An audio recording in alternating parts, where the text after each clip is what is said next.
सहाफ़ियों के खिलाफ कार्रवाइयों पर भी इमरान खान ने हुकूमत को तनकीद का निशाना बनाया। कहा सहाफ़ियों को डराया और इन पर मुकदमात बनाए जा रहे हैं।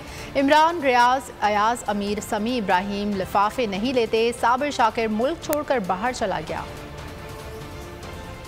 हमारा सोशल मीडिया का जो हेड था, उसकी माँ बहनें उधर 20 लोग घुस गए एजेंसीज के, उसको डराया गया।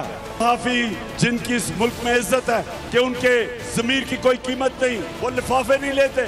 जिस तरह इमरान, रियाज, अयाज अमीर, एक इस मुल्क का दानिश्वर, 35-40 साल से लोग जानते हैं कि वो अपने ज़मीर के मुताबिक अपने मुल्क की बेहतरी के लिए लिखता है, तनकीद करता है।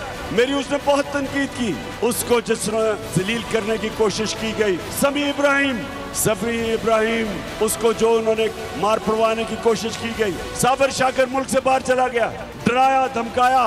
तो ये है आज का पाकिस्तान कि आज अपने हकूक के लिए, इंसाफ के लिए जो लोग आवाज बुलंद कर रहे हैं, उनको डराना धमकाना, उनके ऊपर केसेस, FIR।